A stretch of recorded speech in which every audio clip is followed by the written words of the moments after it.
diterapkan ke unggun adsorben selama proses pemanasan disajikan pada tabel 6 ini.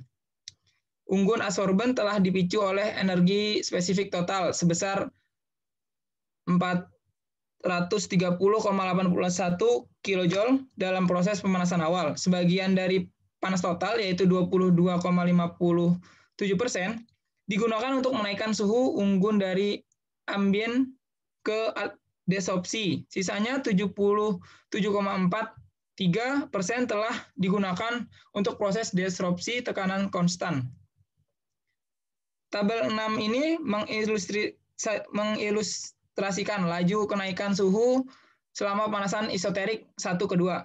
Ya, yang lebih cepat dibandingkan dengan pemanasan isobarik 2 ke 3. Selama proses pemanasan isoterik, seluruh energi input ini digunakan untuk pemanasan unggun yang masuk akal, sebagian besar dari total.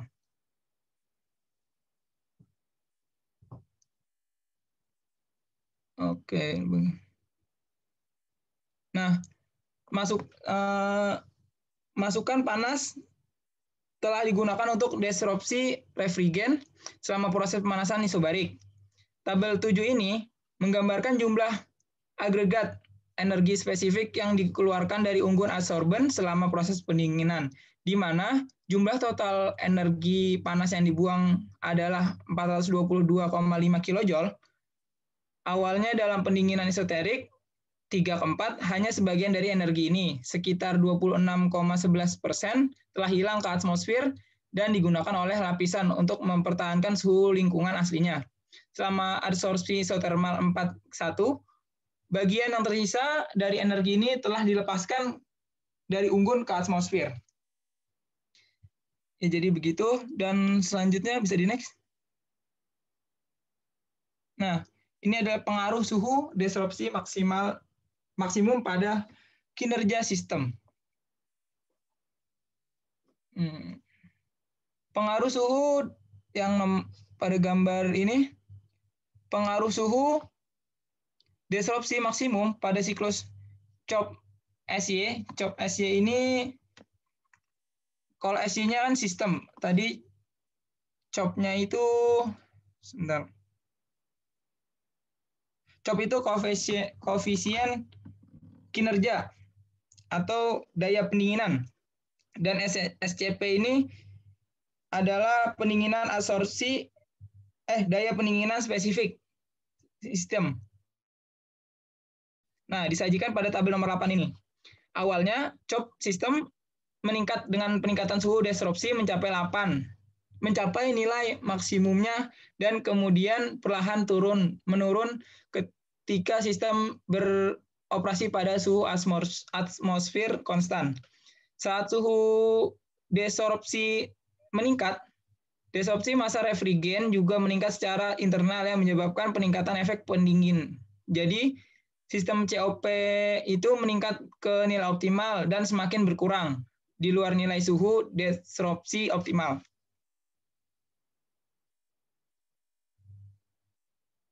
Nah, pengaruh suhu desorpsi maksimum pada daya pendingin spesifik dari siklus digambarkan pada tabel 9. Nah, suhu siklus desorpsi maksimum adalah salah satu faktor yang menentukan pada SCP sistem. Ketergantungannya yang meningkat antara daya pendingin spesifik, SCP, dan suhu desorpsi disebabkan oleh peningkatan suhu desorpsi yang menghasilkan desorpsi yang baik, sehingga meningkatkan kinerja pendinginan adsorpsi. Ya, boleh next. Ya, selanjutnya adalah kesimpulan. Kesimpulan dari penjelasan yang telah kita paparkan tadi adalah kinerja sistem adsorpsi surya dan dua unggun dengan proses adsorpsi internal isotermal dipelajari dalam pekerjaan ini. Kesimpulan berikut diperoleh dari penelitian berdasarkan jurnal. Ya, sebuah parameter kinerja seperti efek pendingin, COP sistem, dan daya pendingin spesifik tergantung pada suhu desorpsi maksimum. COP maksimum, sistem yang diperoleh adalah 0,68 dan sedangkan SCP sistem pada suhu desorpsi optimum adalah 7.231 kg untuk proses adsorpsi isotermal. Yang kedua adalah adsorpsi isotermal menyebabkan peningkatan CHOP sistem dan SCP sistem karena mengurangi waktu siklus sistem pendingin adsorpsi. Oleh karena itu, proses adsorpsi isotermal lebih efektif daripada proses isobarik konvensional. Dan yang ketiga adalah perubahan fraksi volume zat pendingin dalam proses pemanasan atau pendingin isoterik terutama tergantung pada suhu unggun. Jadi suhu unggun sangat dia sangat berpengaruh terhadap pemanasan dan pendinginan ini. Jadi bagian utama dari masukan panas ke sistem digunakan untuk desorpsi adsorbat dari unggun adsorben. Dalam penelitian ini diperkirakan 66,1%. Itu pengaruhnya. Jadi ya lumayan berpengaruh. Ya boleh next. Nah, selanjutnya bagian utama dari masukan panas ke sistem digunakan untuk desorpsi adsorbat dari unggun adsorben. Dalam penelitian ini diperkirakan 60,01%. Nah, rasio konsentrasi adsorbat sistem bervariasi dari 0,3807 kg maksimum hingga ke 0,0978 kg. Itu minimumnya. Nah, sesuai dengan masa fase refrigen yang teradopsi masing-masing 6,20 kilo dan 1,56 kg. Dengan demikian, efisiensi konsumsi massa refrigen dari sistem diperkirakan sebesar 74,85%. Ya itu sudah efisiensinya sudah tinggi ya, lumayan. Nah, selanjutnya dari kesimpulannya adalah efek pendinginan dari sistem meningkat dengan peningkatan suhu desorpsi maksimum. Dan suhu keluaran air dingin dari sistem menurun dengan meningkatnya suhu adsorpsi maksimum. Boleh next? Ya, sepertinya sudah selesai. Saya kembalikan kepada moderator. Baik, terima kasih. Oke, baik, terima kasih kepada para pemateri yang telah memaparkan materi pada hari ini dengan baik. Selanjutnya yaitu sesi tanya jawab. Saya buka untuk 3 penanya saja karena habis ini masih ada kelompok yang presentasi lagi. Baik, silakan yang ingin bertanya.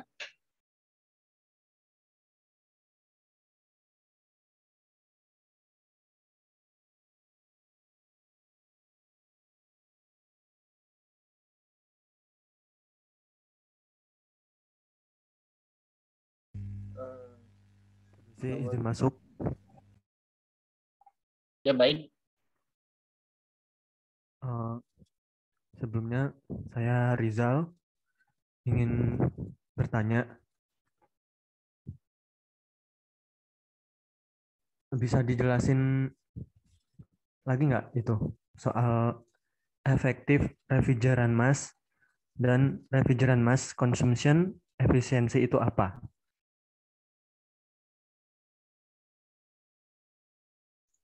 Oke, baik. Ada lagi yang ingin bertanya?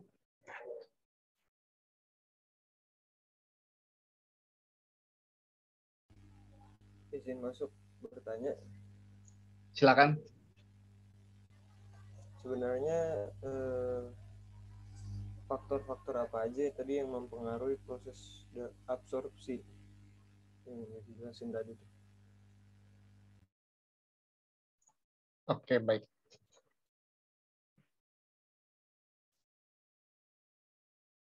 Satu lagi, ada lagi yang ingin bertanya?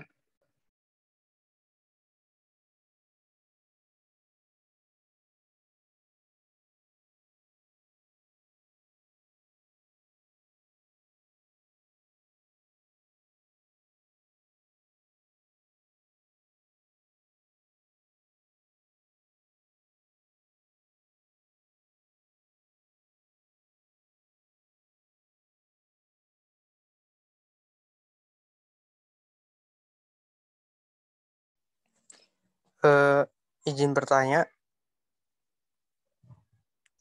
Iya, silakan. Sebelumnya perkenalkan nama saya Muhammad Ferry Hamzah. Izin bertanya tentang ada nggak sih kelemahan dari adsorbat yang biasa digunakan itu dalam pendinginan adsorpsi itu? Contohnya kan yang tadi barusan dijelaskan itu ada air, ada metanol, sama amonia. Nah, itu tuh ada nggak sih kelemahannya gitu? Terima kasih. Oke, sama-sama Fahri. Untuk pada Mora, kami bertiga izin berdiskusi dulu untuk menjawab pertanyaan dari teman-teman.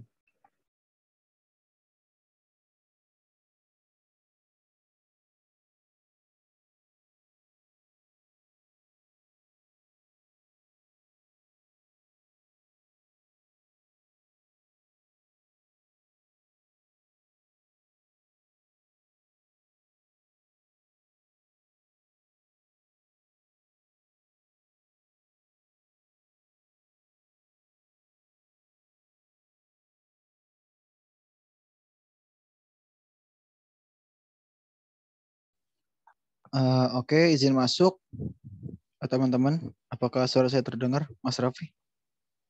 Ya, masuk terdengar. Oke. Saya ingin menjawab pertanyaan dari Mas Rizal ya. Kalau nggak salah tadi saya mendengar kalau misalnya Mas Rizal itu bertanya tentang apa sih ya, maksudnya apa sih dari efektif refrigerant mass dan refrigerant mass consumption efficiency. Nah, mungkin tadi nggak sempat saya jelaskan ya, jadi Mas Rizal bertanya, cuma saya sebutin doang apa aja sih yang bekerja di dalam sistem SIC ini. Oke, akan saya jelaskan. Maksudnya dari efektif refrigerant mass atau MEF tadi ya simbolnya, itu adalah massa dari adsorbatnya untuk berkontribusi di dalam dampak dari refrigeran yang ada pada evaporator. Jadi ketika si solar itu atau cairan itu berada di evaporator,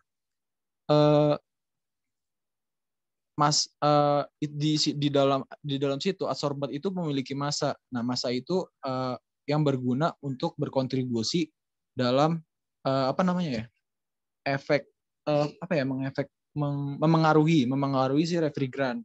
Nah, itu disebut dengan efektif refrigerant mass. Atau mungkin kalau misalnya lebih singkatnya lagi yang namanya efektif ya teman-teman. Kalau misalnya efektif ya otomatis itu ada batasannya.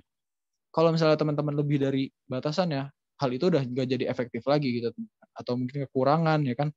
Jadi ya mungkin itu lebih singkatnya lagi. Nah, MEF ini itu kalau misalnya tadi teman-teman lihat didefinisikan itu adalah total massa adsorbat. Itu adalah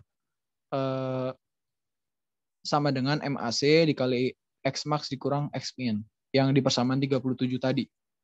Nah, selanjutnya refrigerant mass consumption efficiency atau rumusnya itu simbolnya itu efisien RM. Itu refrigerant mass. Nah, itu maksudnya apa sih? Nah, itu kan ini adalah efisiensi yang digunakan, efisiensi yang dikonsumsi ketika refrigeran itu berjalan gitu. Efisiensi massa efisiensi yang dikonsumsi ketika refrigeran itu berjalan. Nah, lebih jelasnya lagi efisiensi ini ini merupakan sebuah perbandingan gitu teman-teman, perbandingan efektif massa adsorbat yang melalui sistem gitu, yang dibutuhkan, yang dipersyaratkan oleh sistem itu agar bisa berjalan. Ya, kalau misalnya efisiensi itu bisa jadi kalau misalnya teman-teman lagi ya ibarat kayak efisien gitu ya, misalnya nggak efisien atau efisien, nah itu maksudnya kayak ya itu adalah sebuah perbandingan gitu, perbandingan dari massa yang berjalan di dalam sistem tersebut. Nah, rumusnya yang tadi ada juga di persamaan ke-38, teman-teman bisa lihat juga di jurnal.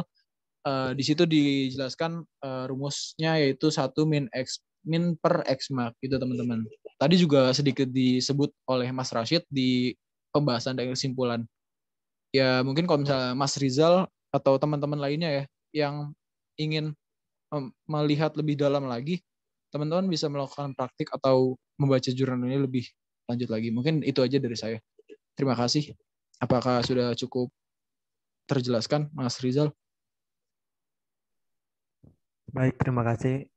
Itu Mas Al Rizky sudah cukup jelas penjelasannya. Baik, Mas Rizal. Terima kasih kembali. Saya kembalikan ke moderator. Oke, baik. Selanjutnya pertanyaan kedua akan dijawab oleh Saudara Rasid. Ya, baik. Saya izin menjawab ya tadi pertanyaan dari Mas Abdul ya, tentang faktor-faktor apa saja yang mempengaruhi dari proses adsorpsi ya. Ya, mungkin saya tadi menjelaskan faktor yang dipengaruhi oleh adsorpsi, tapi adsorpsi ini juga ada yang mempengaruhi juga ternyata. Nah, karena efektif itu kan bergantung dari efektifnya tadi, pendinginan itu tergantung dari adsorpsi kan. Nah, ini yang mempengaruhi adsorpsi itu adalah biasanya yaitu adalah jenis adsorbennya. Itu yang pertama itu. Yang kedua adalah jenis zat yang diserap. Itu juga mempengaruhi. Nah, yang ketiga ada luas permukaan adsorben.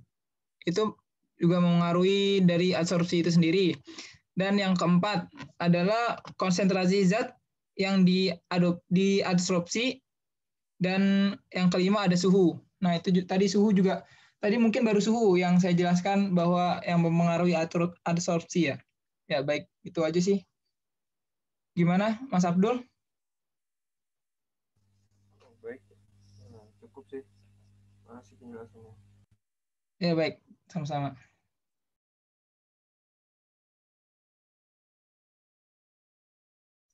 Oke, baik. Di sini saya akan menjawab pertanyaan dari Fahri.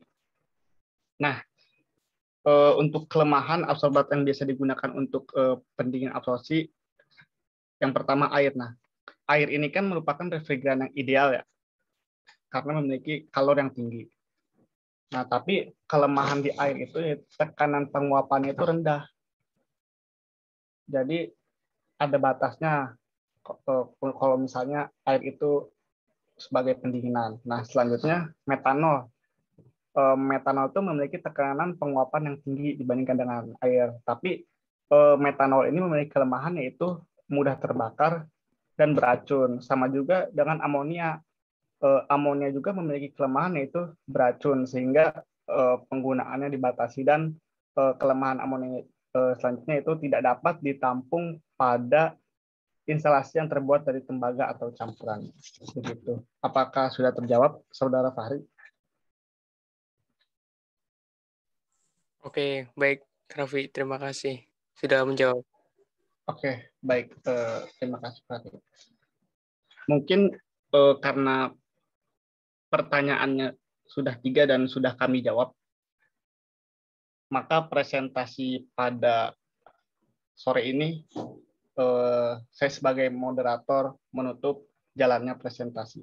Baik. Wassalamualaikum warahmatullahi wabarakatuh. Waalaikumsalam warahmatullahi wabarakatuh.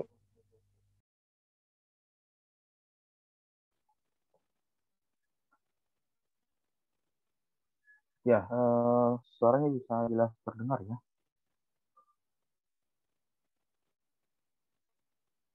Jadi nanti yang presentasinya tadi untuk kelompok yang tadi presentasi nanti dicatat pertanyaannya, kemudian jawaban yang disampaikan tadi dicatat juga, kemudian nanti dilengkapi pertanyaan dan jawaban, kemudian diketik di Edmodo, di-upload di Edmodo, ketik di PPT di PowerPoint-nya, kemudian upload di Edmodo, kemudian upload juga file record atau file rekaman dari presentasi kelompok yang tadi melakukan presentasi.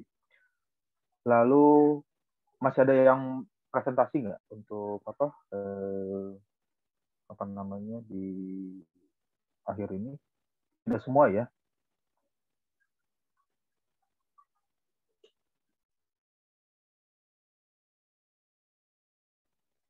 Jadi sudah semua ya untuk presentasi tugas kelompoknya. Maaf Pak, izin masuk. Masih ada sekitar 2 kelompok Pak yang presentasi. Ya udah, kalau itu bisa dimulai untuk 5 sampai jam 6 untuk melakukan presentasinya tugas kelompok.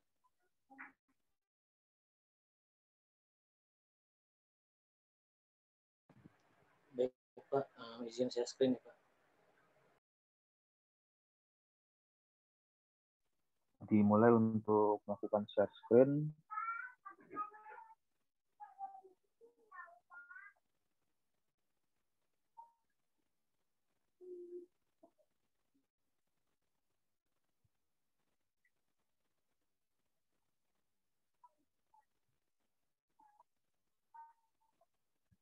Kemudian di record.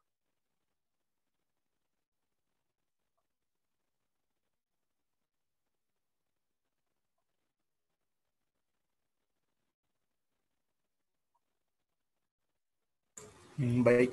Assalamualaikum warahmatullahi wabarakatuh. Selamat sore yang terhormat Bapak Damar Rakasiwi selaku dosen pengampu termodinamika. Kami dari kelompok 8 akan mempresentasikan jurnal yaitu Accurate Internal Energy of Argon Fluid from a State of the Art. Bisa di-record ya untuk kelompoknya. Halo Kemal, udah di-record belum?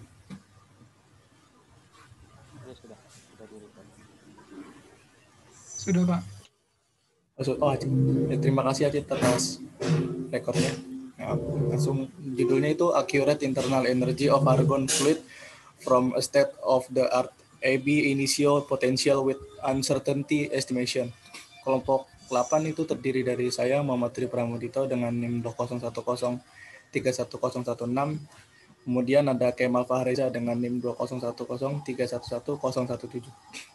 Kemudian akan saya serahkan kepada Kemal untuk materi yang pertama. Untuk Kemal dipersilakan. Ya, yang pertama itu kita pengenalan mengenai tentang energi internal. Jadi itu kita membahas tentang energi internal yang akurat dari cairan argon pada keadaan seni potensi ab initio dengan estimasi ketidakpastian.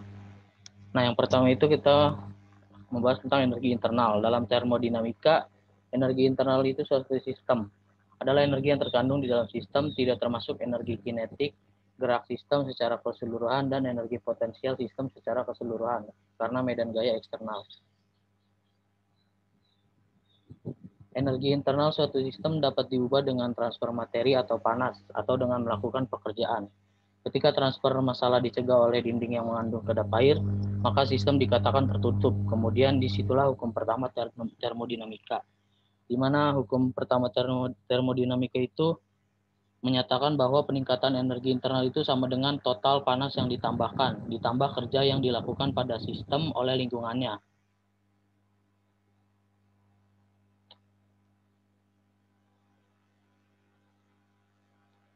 Selanjutnya ada cairan argon. Argon atau air unsur kimia, gas inert dari grup 18 gas mulia tabel periodik, merupakan yang paling melimpah dan gas mulia yang paling sering digunakan untuk industri. Tidak berwarna, tidak berbau, dan tidak berasa.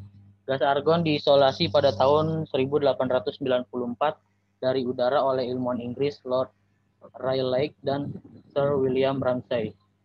Argon memiliki kelarutan di dalam air yang kurang lebih sama dengan oksigen dan 2,5 kali lebih mudah larut dalam air daripada nitrogen. Dalam kelimpahan kosmik, argon menempati peringkat sekitar 12 di antara unsur-unsur kimia lainnya. Argon merupakan 1.288% dari berat atmosfer dan 0,934% dari volumenya.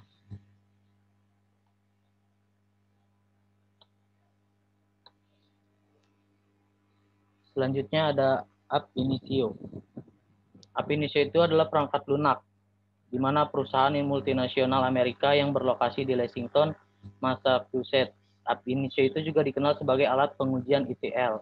Ini terdiri dari 6 komponen dasar seperti sistem kerjasama, perpustakaan komponen, lingkungan pengembangan grafis, lingkungan meta perusahaan, profiler data, dan pengaturan lingkungan. Ini adalah salah satu alat proses paralel berbasis GUI yang kuat yang dikembangkan untuk alat manajemen dan analisis data ETL. Alat ETL terutama digunakan untuk memuat sumber data heterogen dalam aplikasi gudang data. ETL itu merupakan singkatan dari extract, transform, dan load. Di mana itu yang merupakan proses integrasi data. Di sana itu data akan dikombinasikan dari berbagai sumber. Dan alat proses yang paralel yang berbasis GUI itu adalah jenis antarmuka pengguna yang menggunakan metode interaksi pada peranti elektronik secara grafis.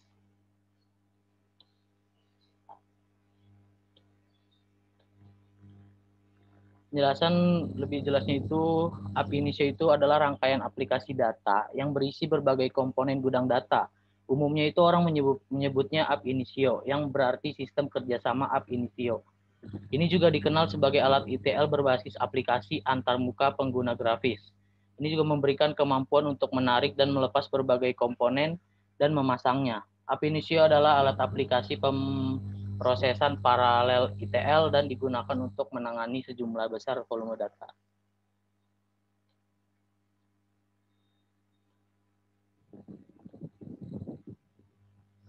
Selanjutnya ada estimasi ketidakpastian.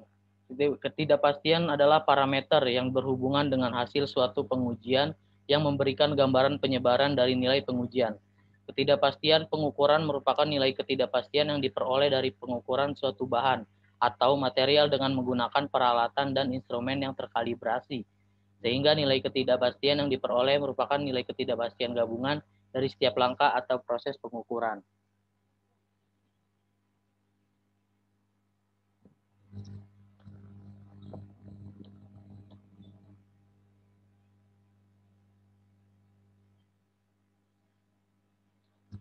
Nah, selanjutnya ada potensi ab initio argon dimer, di mana sebelumnya itu ada baru-baru ini itu ada 2 referensi ab initio potensial yang dilaporkan dalam literatur yang ditentukan secara independen oleh 2 kelompok, yaitu ada di University of Delaware dan yang lainnya itu ada di University Rostock. Dua referensi itu tersebut bernama Patkowski dan Selwich. Patkowski dan Selwich itu memiliki perkiraan ketidakpastian energi potensial yang sering dipakai dalam bidang industri.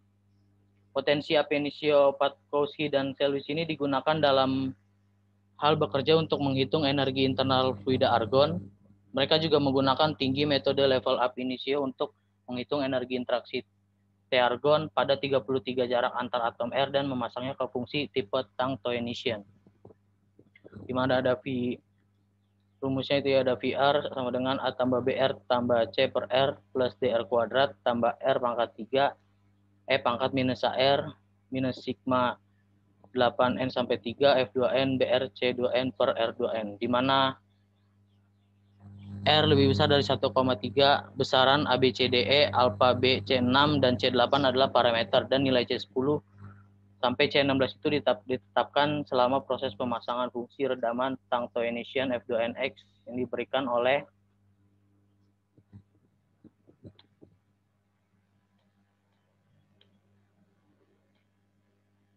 pada F2NX sama dengan 1 min E pangkat min X, 2N sigma K sama sampai dengan 0, X pangkat K per K faktorial. Patkowski dan Selwich itu juga menyarankan ekspresi berikut digantikan persamaan. 1 untuk R lebih besar dari 1,3 untuk memastikan bahwa VR itu berperilaku wajar pada jarak kecil. Nah, karya Patkowski dan Selwich tidak hanya melaporkan potensi interatomik VR, tetapi juga korelasi menanggapi ketidakpastian dari energi interaksi AR sampai ARE 15 yang akan digunakan untuk mengukur keakuratan nilai yang dihitung dari VR dan akan dibahas secara rinci. pada nanti oleh teman saya, rekan saya itu Dito.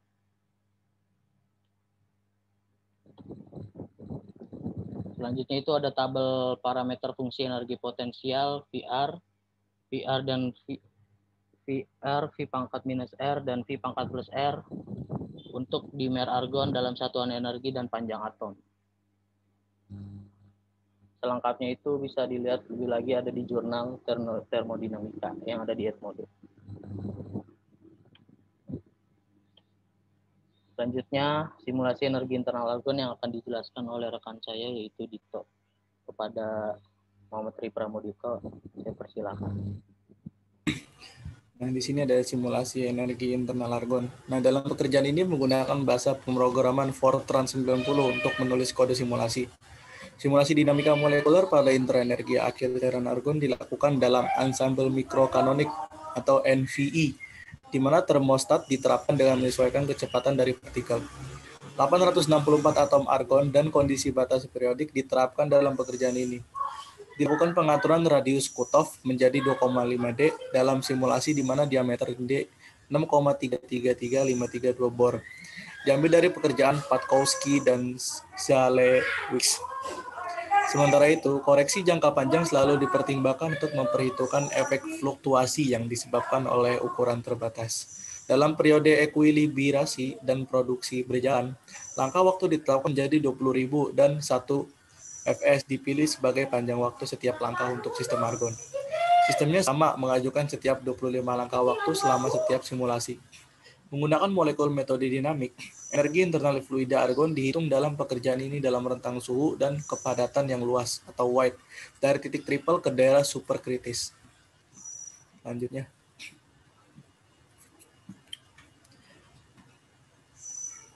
Nah, selanjutnya di sini ada penilaian ketidakpastian dari nilai energi internal yang kita hitung. Evaluasi ketidakpastian dari jumlah yang dihitung yang biasanya diabaikan dalam simulasi komputer tradisional menjadi berharga untuk lebih banyak penelitian dan bidang industri. Pada bagian ini, kita akan menghitung ketidakpastian pada energi internal argon dihitung dalam pekerjaan ini dengan mempertimbangkan dua sumber, yaitu potensi interaksi dan metode simulasi. Selanjutnya.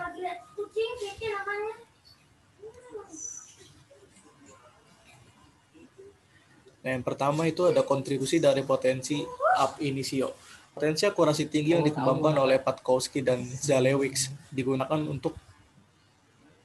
untuk menghitung energi internal argon dengan mengubah ukuran basis set dan membandingkan energi potensial di antara mereka.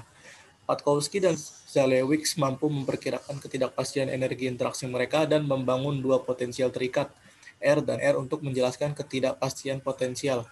Kami mencoba memperkirakan ketidakpastian dari potensial ab initio dengan cara berikut. Ini V, PU sama dengan 100 kali max UV min UV pangkat min UV nilai mutlak, UV atau yang positif dikurang UV per UV mutlak. Nah, di sini UV itu adalah energi internal yang telah dihitung dari masing-masing VR.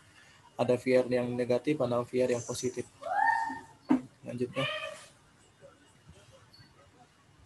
Nah, di sini ada tabel dari energi internal dari masing-masingnya. Di sini ada TK sama rho atau per mol per liter sama U kalori per joule per mol, atau ini ada 100 kali U kalori min units per unit. Yang selanjutnya.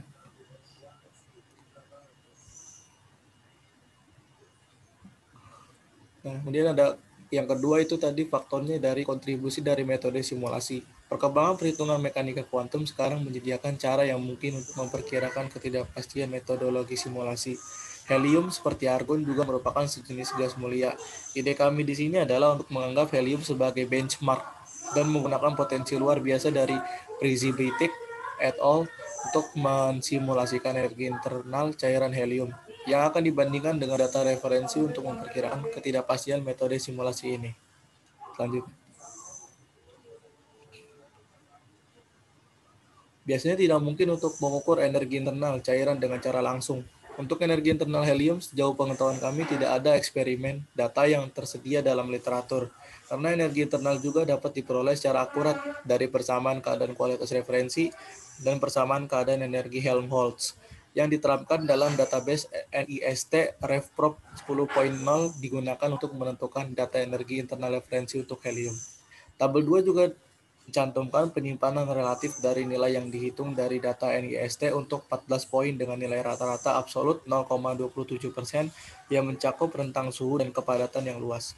Selain itu, data NIST memiliki ketidakpastian sendiri bahwa juga harus diperhatikan dalam evaluasi.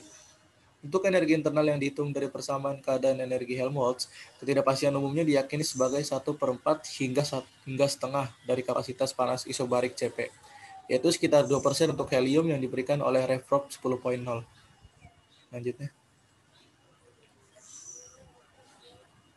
Nah, oleh karena itu, dalam pekerjaan ini, ketidakpastian energi internal diatur menjadi setengah kali 2%-nya, yaitu hasilnya 1% untuk data NIST. Dengan menambahkan nilai 1% ini ke deviasi rata-rata 0,20%, nilai ketidakpastian dari metode simulasi ini ditetapkan sebagai 1,27%. Nah, prosedur evaluasi yang dijelaskan di atas dapat lebih mudah dipahami dengan rumus berikut. Nah, 1/14 sigma 100 dikali nilai mutlak dari U kal dikurang U NIST per U NIST plus setengah kali 2%. Nah, kemudian di sini ada tabel 3 seperti data-data yang akan kita masukkan di rumus nanti itu selanjutnya.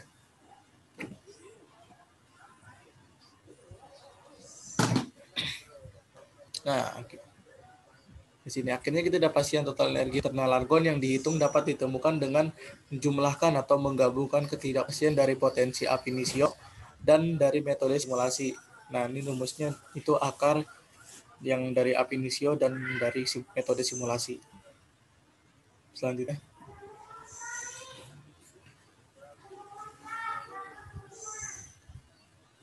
Nah, perbandingan dengan data energi internal dari literatur. Seperti disebutkan di atas, beberapa pengukuran dapat ditemukan dalam literatur untuk energi internal cairan. Hanya CHN dan kawan-kawan telah melaporkan data energi internal eksperimental untuk argon cair pada rentang suhu dan kerapatan yang relatif sempit. Untuk memeriksa kualitas pekerjaan ini, kami akan kembali menggunakan data dari NIST RefProp 10.0 untuk tujuan perbandingan. Simulasi kami tidak cukup akurat di wilayah fase cair.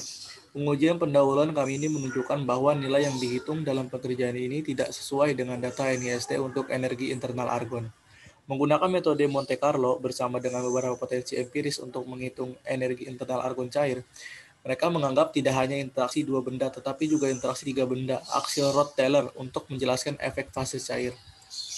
Pekerjaan ini menunjukkan bahwa ketika hasil oleh Barker et al. Termasuk dalam simulasi kami, penyimpangan nilai energi internal yang dikoreksi dari data NIST secara signifikan lebih kecil daripada nilai aslinya. Kesepakatan yang jauh lebih masuk akal menunjukkan bahwa simulasi kami dalam fase cair dapat lebih ditingkatkan di masa depan dengan memasukkan potensi tiga benda, terutama yang dihitung oleh Initio. Selanjutnya.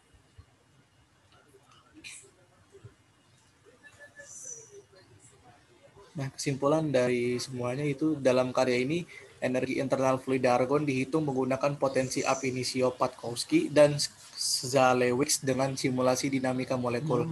Ketidakpastian nilai yang kami hitung diperkirakan dengan menggabungkan kontribusi dari potensi ab initio dan dari metode simulasi. Kemudian, ketidakpastian dari potensi diperkirakan dari energi internal yang berbeda yang dihitung dengan potensi VR dan batas bawah dan atasnya, V pangkat min R dan V pangkat plus R. Ketidaksepakatan yang diamati dalam fase cair untuk simulasi kami juga dijelaskan dengan baik oleh data Barker et al. Yang memperhitungkan efek tiga tubuh. Hasilnya diharapkan dengan memasukkan tiga potensi tubuh, terutama yang dihitung Initio.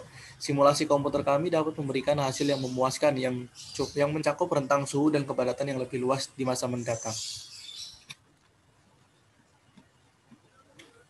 Nah, kemudian presentasi telah berakhir, saya akan membuka sesi pertanyaan karena nanti masih ada kelompok satu lagi. Kami akan membuka satu pertanyaan saja. Jika ada yang bertanya, dipersilakan.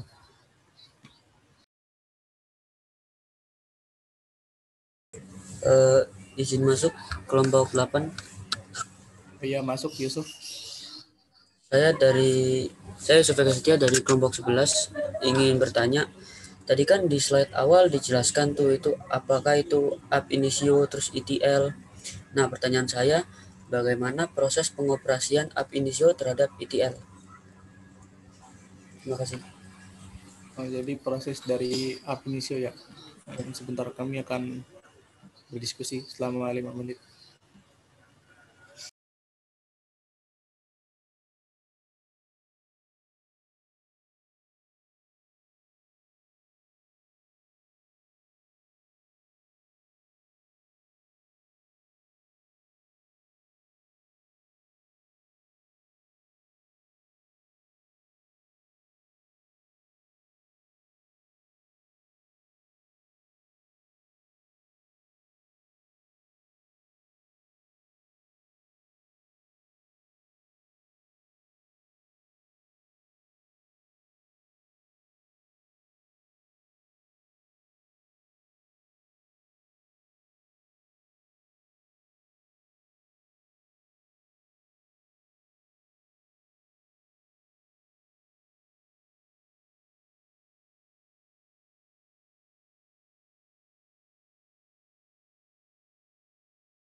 Presentasi.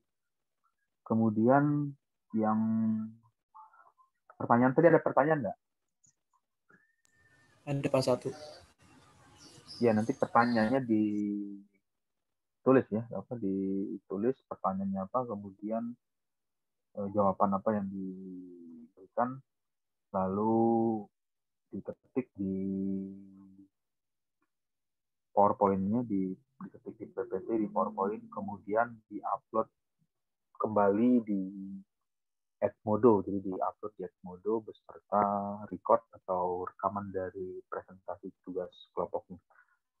Berikutnya masih ada lagi yang akan melakukan presentasi atau sudah selesai?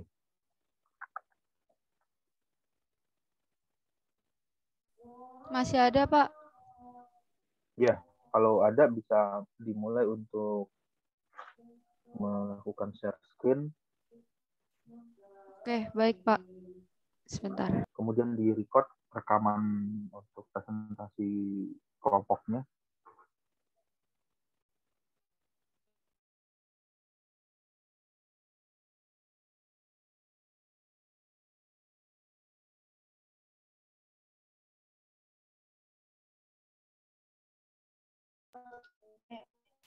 Assalamualaikum warahmatullahi wabarakatuh. Saya dan kelompok saya akan membahas jurnal yang membahas Comparative Study of Entropy and Information Change in Closed and Open Thermodynamic System. Yang ditambahkan yaitu perbandingan entropi dan perubahan informasi dalam sistem terbuka, tertutup, dan termodinamika tertutup dan terbuka. Next.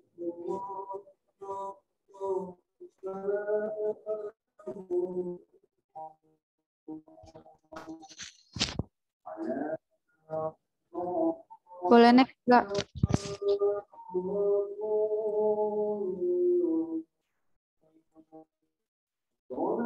Kelompok saya yaitu adalah Angka Wijaya Topik dengan NIM 20/311/018. Yang kedua ada saya sendiri yaitu Syahrani Amir dengan NIM 20/311/020. Next.